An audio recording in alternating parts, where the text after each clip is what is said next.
Komunikasi kelompok merupakan interaksi tatap muka antara 3 orang atau lebih yang mempunyai tujuan bersama untuk berbagai masalah atau memecahkan masalah. Karakteristik komunikasi kelompok ditentukan oleh 2 hal, yaitu norma dan standar. Yang pertama, norma.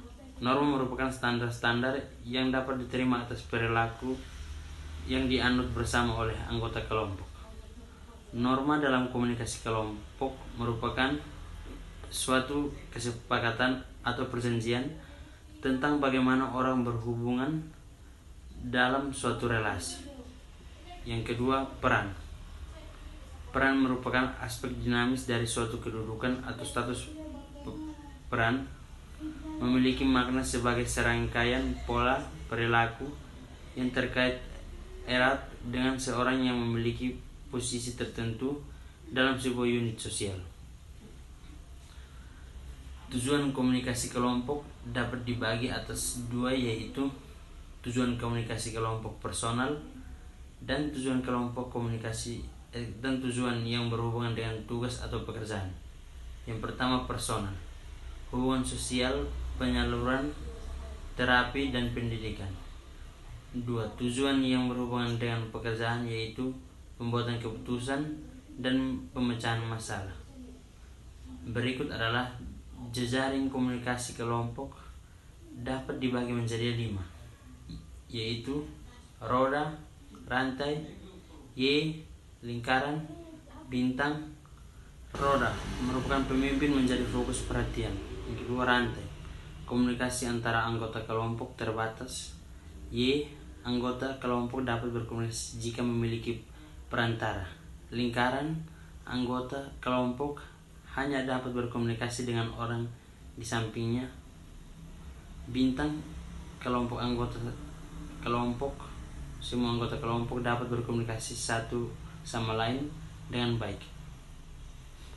Berikut kelebihan komunikasi kelompok. Yang pertama, informasi diperoleh anggota lebih banyak. Yang kedua, jumlah pendekatan lebih banyak terhadap penyelesaian masalah. Yang ketiga, pemahaman yang lebih baik terhadap keputusan kelompok. Berikut kelemahan komunikasi kelompok. Yang pertama, kemungkinan adanya tekanan sosial terhadap anggota. Yang kedua, adanya dominasi anggota tertentu. Yang ketiga, terjadinya konflik dalam kelompok karena masing-masing anggota berambisi untuk memenangkan argumentasi. Selain itu, dalam suatu kelompok yang memiliki banyak anggota, tentunya tidak dapat menghindari pembawaan diri dari setiap anggota, entah mereka memerankan peran positif atau sebaliknya mereka malah memerankan peran negatif. Yang pertama, peran positif. Anggota kelompok jika inisiator menyarankan ide elaboratif, membangunkan ide dan menyiapkan contoh. Koordinator membawa ide, informasi dan saran yang diajukan anggota kelompok. Evaluator mengevaluasi ide-ide dan menyiapkan kritik konstruktif. Peran negatif.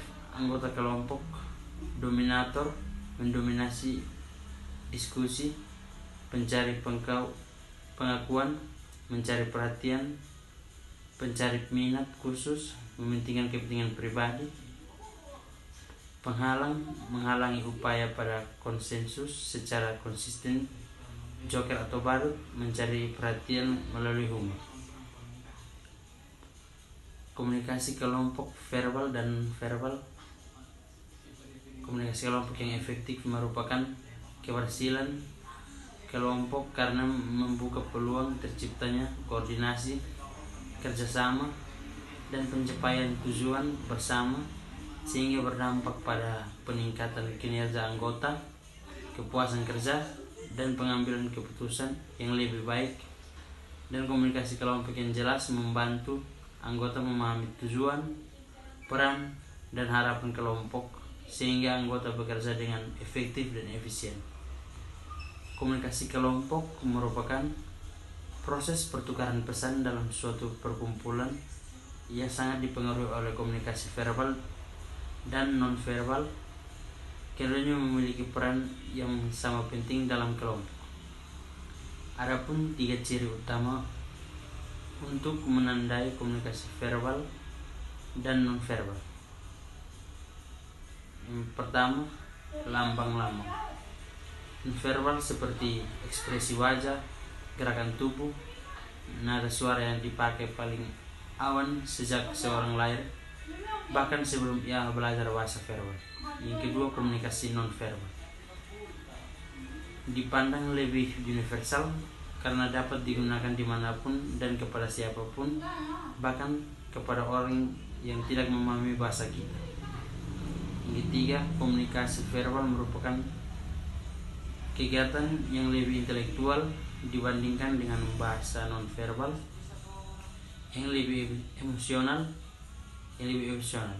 Beberapa aspek penting dalam komunikasi verbal yaitu bahasa, budaya, pengalaman, dan karakter.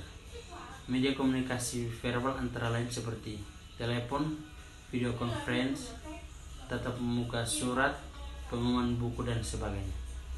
Komunikasi verbal mempunyai porsi yang lebih besar dalam konteks penyampaian fakta, ide, gagasan, serta keputusan dibandingkan komunikasi nonverbal. 2. Komunikasi nonverbal. Secara umum, komunikasi nonverbal yang sering ditemui terbagi dalam beberapa tipe, yaitu ekspresi wajah, tatapan mata, jarak interpersonal, gerakan tubuh, dan sentuhan.